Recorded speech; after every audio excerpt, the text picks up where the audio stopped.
Are continuing our coffee break conversations facing an empty room, but don't be fooled by that empty room. We're told we're watched by many people online, and maybe, hopefully, we will have questions also coming in via Twitter on this panel here on Belarus and Europe, what to expect next. There was a debate in the OWL session yesterday. That was not a public discussion, but a very, I think, a spirited, a very informative session on Belarus. And I think, obviously, we will not quote anyone because it was a closed session, but I think just a reflection of the fact that in Riga conference we had this is a continuation of a debate on Belarus that we're having now. So,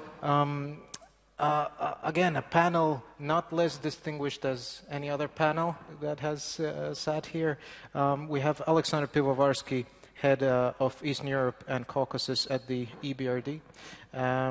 We have Balazs Jarabik, associate fellow at the FRIDE, the foreign policy think tank in Madrid. And we have Ingmar Oldberg, who is a research associate at the Swedish Institute of International Affairs. My name is Edijs Boss. I'm a journalist and a foreign affairs analyst myself. So, where to begin on Belarus? I was so taken away by the debate yesterday that I don't know where to begin, because we covered so much of the field, and probably we're going to cover it once more for the benefit of our audience. So let's not shy away from that if something was discussed yesterday already. But in any case, Alexander, I wanted to start by you, because you're focusing an expert on economics of Belarus, and we know that last year Belarus experienced a huge turmoil in terms of the economy. Perhaps a turmoil that had not been experienced for more than 10 years. Is economically speaking Belarus out of woods now from its economic crisis? Thank you. The crisis in Belarus was quite deep, and it was sort of a textbook example of a crisis, because it was largely, I could say even exclusively, domestic economic crisis, because it was caused by very rapid growth of credit and quite rapid growth of real wages. And the current account became unsustainable very rapidly before the crisis in 2009-10 and early 2011.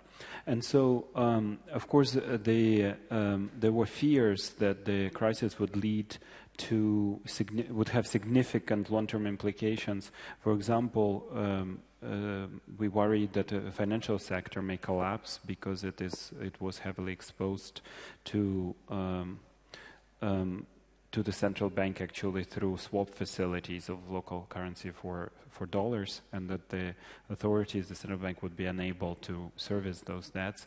However, the authorities actually were able to stabilize the economy. It was, I think, a traumatic experience, but we should give credit to the central bank and to the government, because, first of all, central bank completely got out of direct lending. Right. At least that's what we see today. And so they devalued the exchange rate quite substantially, and all of the directed lending is now administered primarily through the Ministry of Finance, and it's shrunk quite substantially. So there was a sort of a realization that the country needs to live more within its means, same realization that other countries are facing. So the big question is, would Belarus be able to now permanently adjust its model to have a kind of underlying focus on stability, and then after that focus on growth and growth of real incomes? Or would we see once again a kind of focus on real income growth, maybe faster than productivity growth, and further bouts of instability? The public debt has increased. It is now probably about 3 times or so in percentage of GDP that was before the crisis. So the room for maneuver has shrunk, as in many countries during the 2008-9 crisis. And so it is a question mark, given that the politics in Belarus is kind of focused on maintaining the sort of equality of income and rapid growth of real income. It is not clear whether we would see normalcy going forward or further instability in the coming years. Before we go on, let's just stick a moment on that economic issue. Was it only a textbook case of an economic crisis? Were there not quite substantial political components as well, meaning the decrease of sort of culmination of the shrinking of the Russian subsidies, I mean energy subsidies, oil prices, gas deliveries and rest of it, considering how big a proportion of the Belarusian GDP is supported by this Russian energy subsidy. And Russia was sort of, last year was a culmination of a long period of so Russian squeezing, turning the tap off of that energy subsidy. How big a role did that play, and how has that changed since last year? Because Russia has, again, softened its policy somewhat towards Belarus. So could you expand on that a bit, please? Yes. Well, yes, there is that dimension also, of course, that subsidies shrank and then increased perhaps again. However, if you look immediately preceding the crisis, the policies adopted, it was very much the policy to stimulate rapid credit growth, enormous activities on the balance sheet of the central bank. And you could imagine that this could have happened in parallel. Of course, eventually the central bank ran out of reserves, and so reserves would have been bigger. It would have allowed to sustain the situation longer.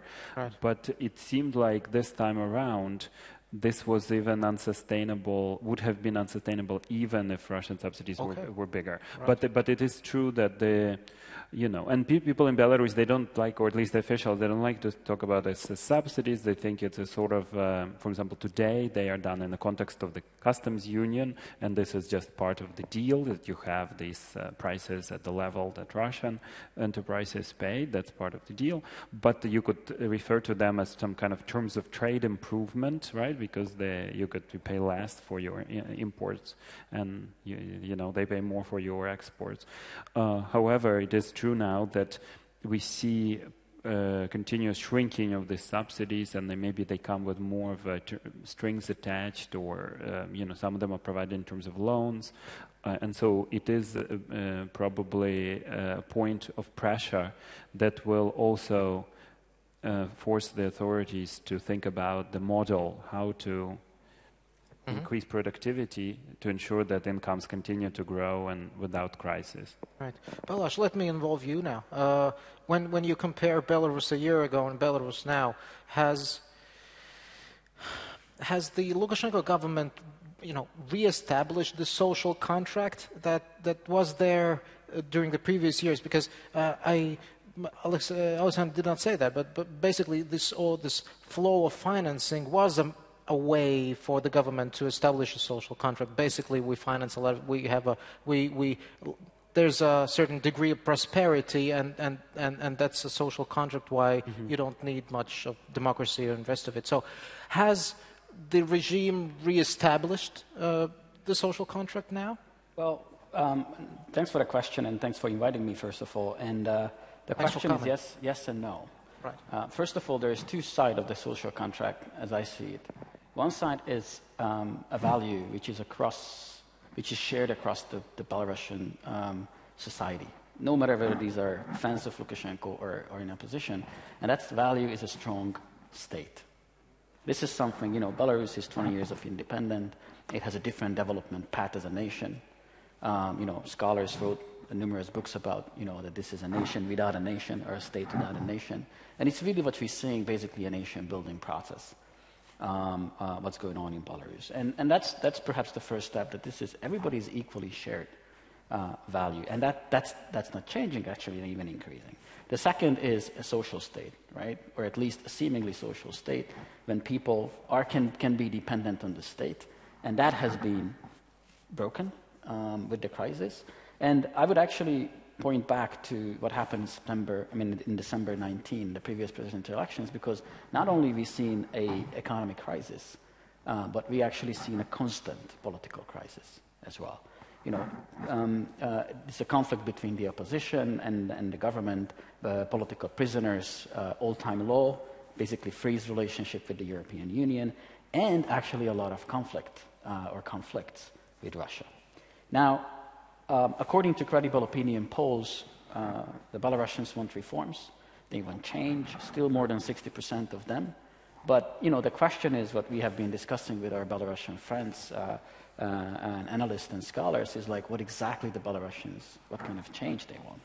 And my impression, and this is not a fact, but more an impression, is that the change, what they want is want to go back before the pre-December 19, when the social contracts was more or less working. So they're not necessarily want to change Lukashenko, but we want to go back where actually they have been a few years ago. Now the question is whether this is economically viable or possible. And I'm not an economist, and I think it will be economically viable until Russia pays. The second dimension of in my points, what I wanted to share is, Belarus is a very heavily rentier state. It's a rent-seeking state and collecting the rent very efficiently from Russia. Russia is what is keeping the Belarus economic model and miracle. It depends how you want to call it and where you stand. But this model was not introduced by Lukashenko. It was introduced by Stanislav Shushkevich. The first head of state of Belarus, and only the style has changed because Lukashenko has been building up a very repressive government and repressive style, while Shushkevich was basically the friendship, right? So what I'm trying to say is, like, going back to my original first point, to the status quo, to the social contract, is that no matter, this is the Belarusian pattern that we have been facing in the past 20 years, and I'm not sure if Lukashenko would be gone, actually we would facing a different Belarus too much. We would face with a society which wants a strong state, perhaps the style would change, and that would be already a very welcome change. But I would not really expect too much change even if Lukashenko would be gone. Now, how much Lukashenko is, and this is the third point and last point, how strong Lukashenko's position is, it will be, seems to me, will be most determined by external factors than internal factors, but external factors won't be able to bring the change. What I mean is, if Lukashenko is able to deal with Putin, who we believe is a strong leader of Russia, even in case of change, when there's a more democratic leadership of Russia would be placed, probably Lukashenko would be even dealing with the Russians easier. Again, the issue is to get the payment, the rent, from the Russian government, which would keep afloat the Belarus economy. Now, for me, the changing factor is how much Russia is facing an economic crisis and how much the Russian budget is sustainable at the current correlations, which is basically depending on the oil price, which, as I heard, now the Russian budget is calculating around $110 per crude, which is, largely not going to be sustainable. So this external factor can be heavy influence on especially the Belarus-Russia relationship, which I think in the next 1 year or 2, we're going to see very bumpy road. We're going to see a lot of conflicts between Lukashenko and Putin. We're going to see a lot of fight, which perhaps we can open a new chapter with the relationship with the EU. Now, what I do not speak about the EU is basically there is no relationship at this stage, and the EU is at one point deserves a credit for being very focusing on political prisoners and the human rights situation on the ground. This we have to praise. On the other side, this puts the EU into a position of a hostage, because until Lukashenko is not freeing the prisoners, the EU can't do anything. So, this is a kind of two sides of the same Belarus coin, which basically makes an effective policy of the EU very, very hard. So there's a lot of criticism for the EU not being united, not being effective, but it's impossible or almost impossible to be united around the Belarus issue. And this is something also what Lukashenko and its structure or regime is exploiting vis-a-vis the European Union. Thank you, Balazs.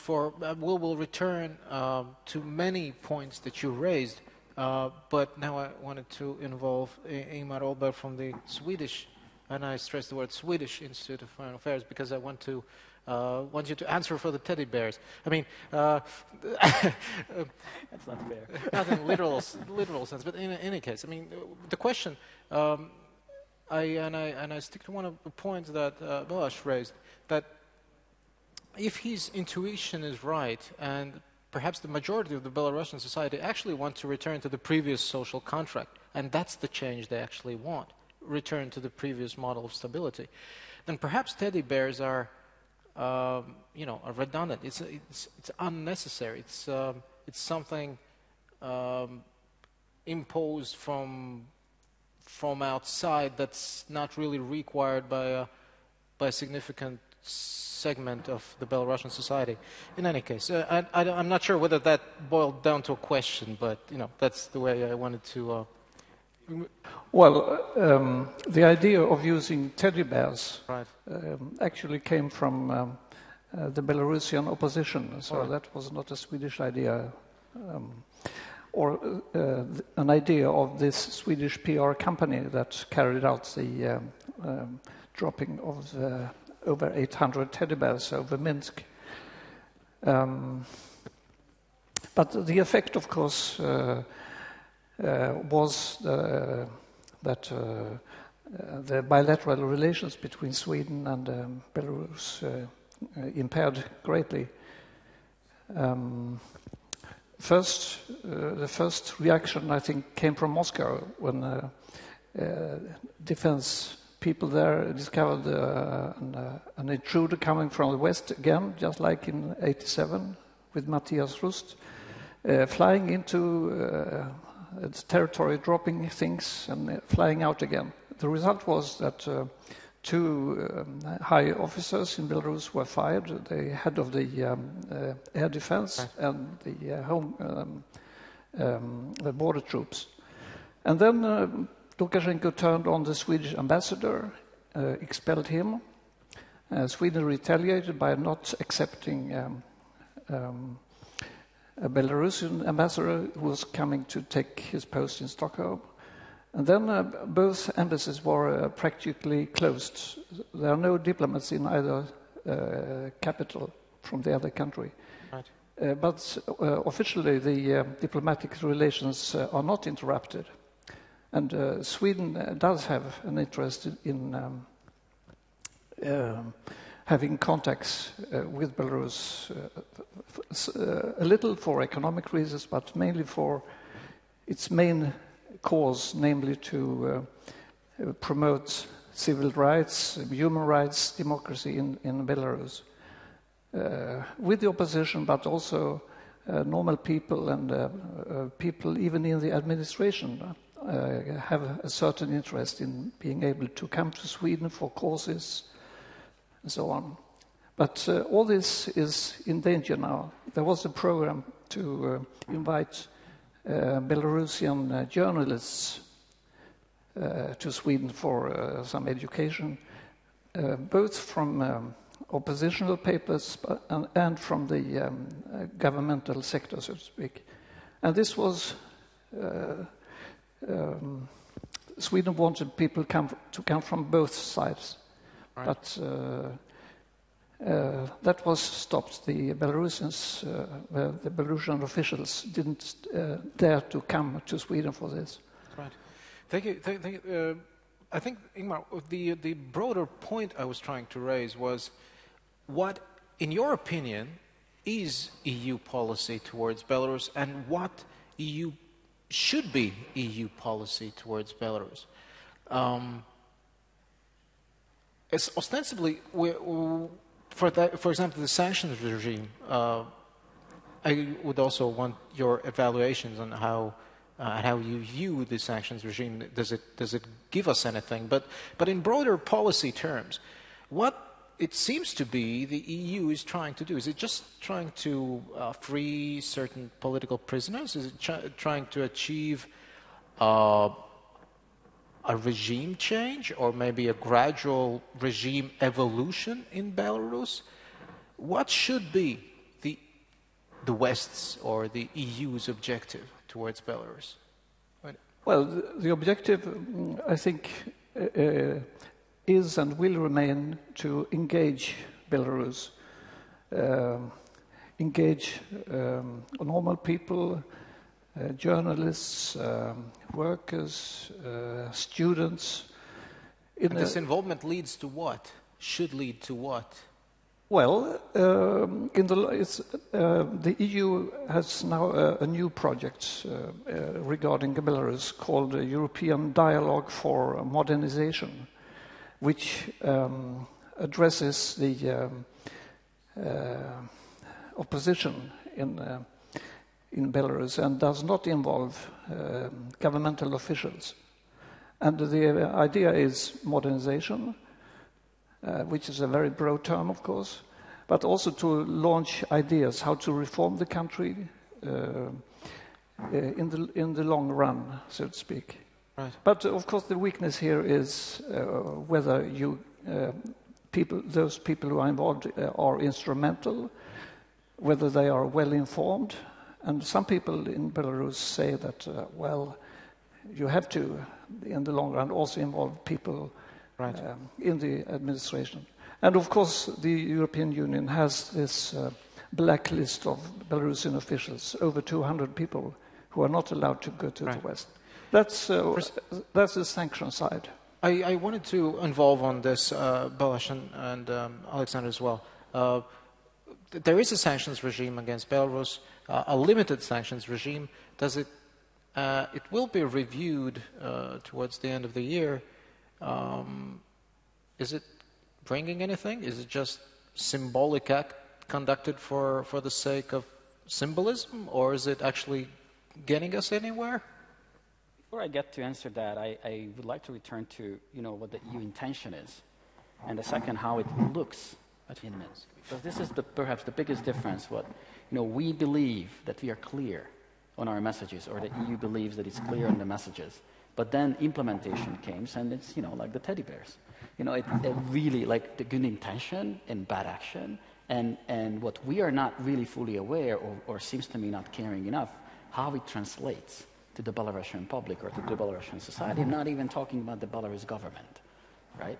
Now, I think that the intention is indeed is basically simply engage, because we are not there. And and make gradual change at least, or incremental change in Belarus. But the government doesn't want that. I mean, again, the government is building on the isolation and building it. Lukashenko is strong at home, and he doesn't want to go anywhere. He wants to remain strong at home, and he wants to basically curb the influence of any external factors. And the Belarusians are not that afraid of the EU as much as afraid of Russia, if you like. And it's very interesting that, they have the closed border basically with the EU, and they have an open border with Russia. But, I want to think about that a bit. On the other side, putting these two things together, these are not compilable two intentions what the EU wants and the Belarus government wants. So every time, and the EU is at this stage is very frustrated because it has a feeling that it has tried everything from engagement, from dialogue through sanctions. Okay? But my point is, and my analysis on that, we never tried anything or any of these seriously. And this is the situation with the sanctions. Now, the sanctions, although we talk about sanctions and we communicate sanctions, these are not really sanctions. It's not really binding the Belarus economy. It's not even really binding a few of the individuals, or these 200 individuals, as we can see. And the third dimension of the sanctions, we are not even sure, because we're calling, for example, the businessmen like moneybacks, but I don't see basically enough evidence that these are actually businessmen who are paying the Belarus regime. And this is also something which, altogether, it seems to me like an unjustified policy for the Belarus public. I'm talking about the public. You could lower the microphone, I think, would be... I'm talking about I'm talking about the public and not talking about the government, again. So, we need to kind of rethink what exactly, not only the policy, but what consequences our policy and the implementation will be, and how the Belarus public will perceive these policy steps. Right. Alexander, your assessment of the current sanctions regime? Well, I follow on the primarily economic dimension of these, and I would say that the sort of the debate and the view on Belarus and being because the main countries became more negative, it has become a bit more difficult to continue integrating, let's say, Belarus into sort of international flows of capital and goods and maybe foreign direct investment. And I would say we feel that even in my daily work. So we have to focus more on dealing with the people, less on dealing with the government, and that, of course, to some extent, I don't know if it's a binding constraint, but it is something that has real, I think, impact, and definitely has impact on the dialogue with the authorities. So I can't assess whether this has been a successful strategy, but it had implications, and I think that over time, it might be good to see if there is a way to differentiate and make sure that, the interests of people and, that we want to support, including in economic sphere in terms of integration, FDI, more access to international technology and capital, this sort of more middle class, that we don't sort of throw baby with the bathwater, sort of, make sure that, because now maybe it's less clear. This policy. Just one very little reaction on that exactly. Like we act, like everybody in the opposition are heroes, and everybody on the regime side are criminals. And basically with this strategy, with this tactic, I wouldn't even call it a strategy. We're making sure that there is a minority-majority divide. And every time there is elections or people have to choose, they're choosing the majority because of obvious reasons. Right? So instead of accepting the division of rule from the regime side, I think it would be a very hard time for the EU to think about a divide imperia, division of rule strategy toward the Belarus regime. But for that, we need to abandon the simple idea that the civil society equals the opposition. We need to widen the group of people we're talking. We need to go, no matter, there was a mention that short-termism is killing the strategy. Reactionism is also killing the strategy. If we decide about the policy, let's put the resources and the seriousness behind it. And involving parts of the ruling elite as well. Well, 70% of the Belarus population works for the state.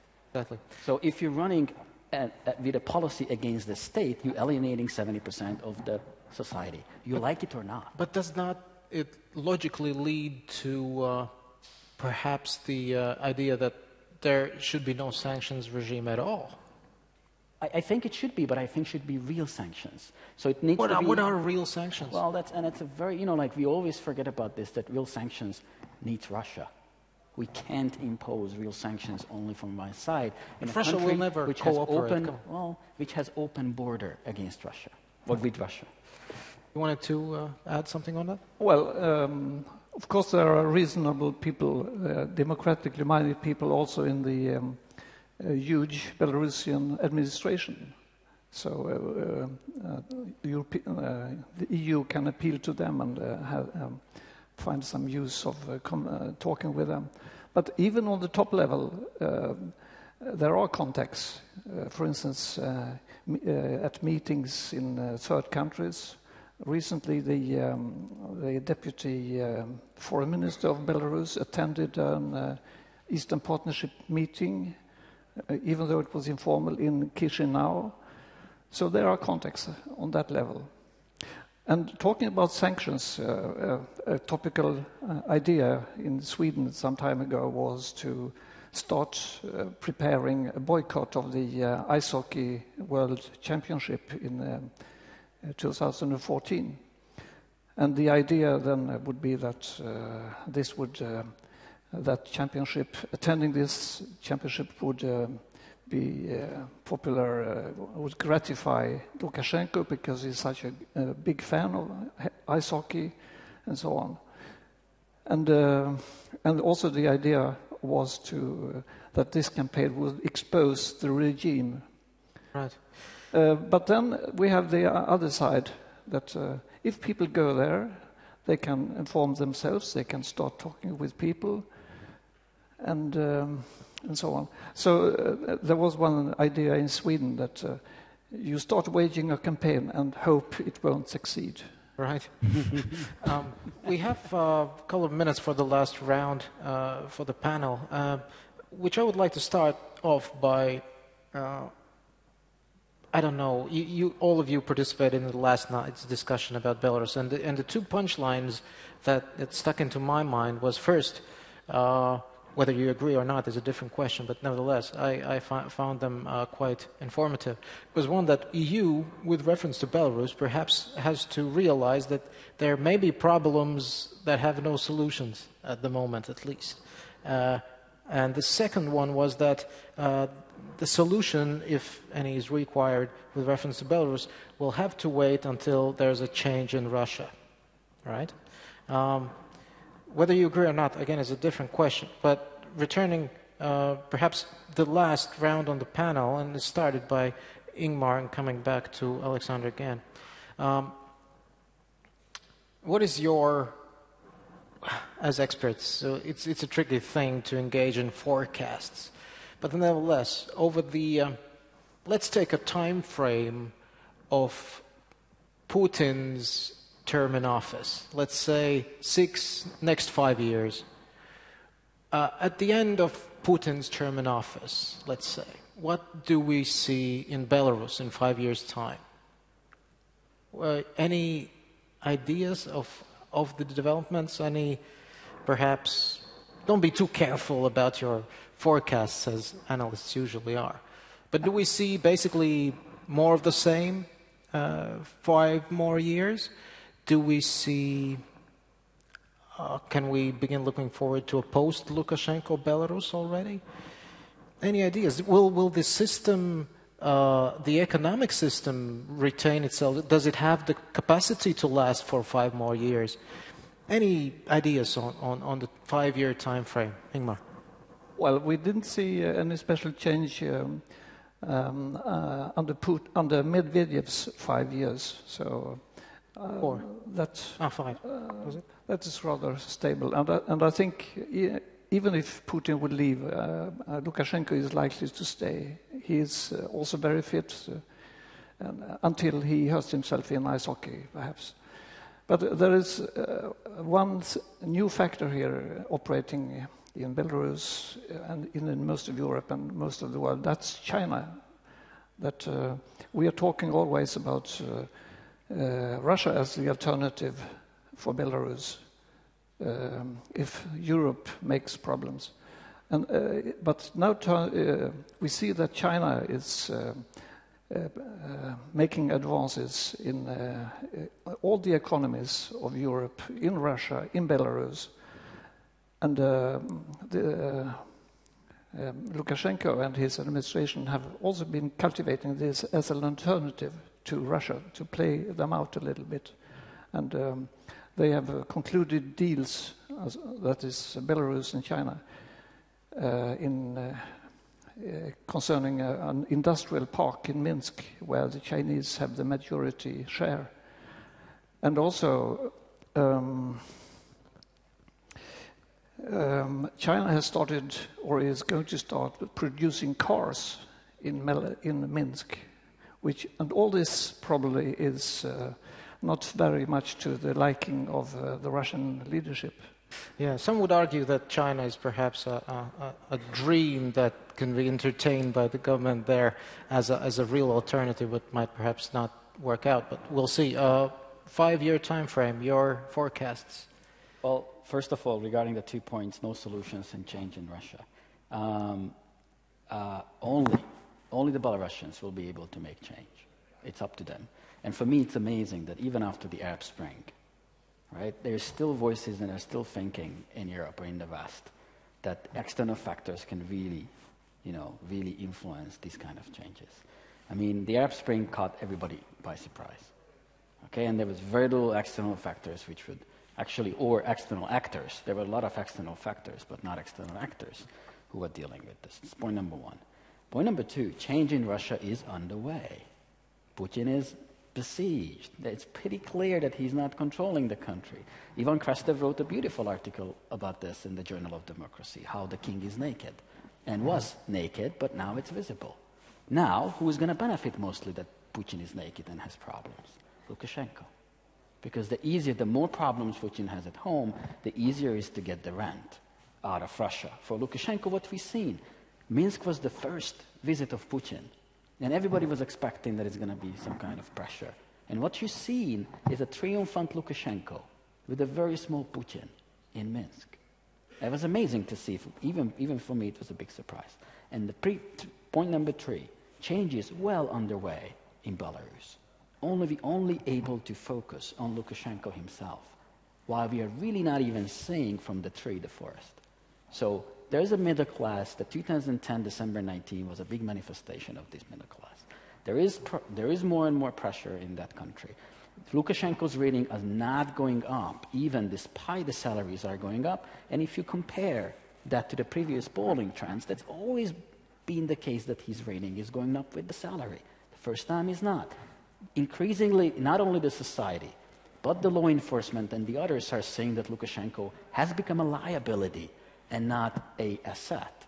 So these factors are going to be growing, and what's going to be in 5 years? Well, this is something which I would not like to predict, but these are the real factors we should watch, and not only what Lukashenko does.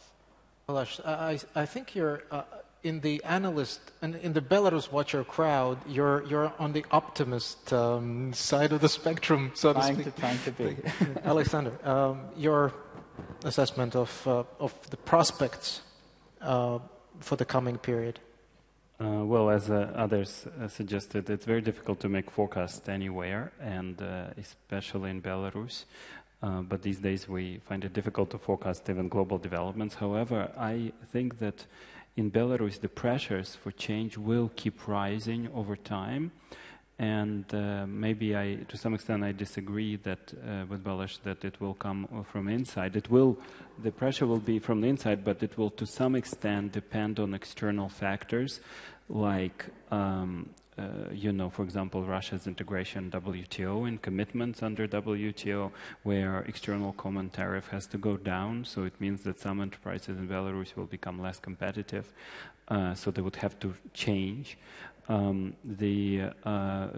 and Kazakhstan, they both have more market-oriented economies. So Belarus is still, if you look at the EBRD, for example, transition indicators, Belarus is really far behind. So if you put the two countries that have such different institutional setup, you will see all sorts of things. People will be moving. Basically, there will be pressures emerging from various sources to various dimensions of this, including through integration channel, to reform. And I imagine that the authorities will be encouraging more foreign direct investment, more investment in general in the private sector. The question is what kind of private sector it will be, but I think it will be happening. And this would allow for at least some limited movement from state sector to this new private sector, because in Belarus there's very little unemployment. There's maybe underemployment in many state enterprises. So in order for this to work, you really need to shift some of the people from state to the private or kind of a new type of enterprises. And this is something the authorities are considering. If you look at the Ministry of Economy website, they just had a speech at the Cabinet of Ministers where the minister argues that this is what's needed and that basically this potential of growth is exhausted with the old system, and that we need to create conditions for new systems so that it would generate part of the future growth. And so I think that these pressures will emerge, and I would imagine 5 years from now there will be more private sector in Belarus in relative terms compared to today. Okay, thank you very much. I think we're out of time. So, Alexander Pivovarsky, Balazs, Jarabik, and Ingmar Oldberg, thank you very much for sharing your thoughts on Belarus. We are a small crowd of Belarus watchers, but so it's very nice to meet all of you and have an opportunity to discuss. We will be back with more lunch break. Which have you guys had lunch already? Lucky you, not me. All right, we'll be back in 10 minutes with a discussion on Russia's relations with Northeastern Europe. Perhaps there's a reset there. We're going to discuss that in 10 minutes. Thank you, gentlemen. Thank you.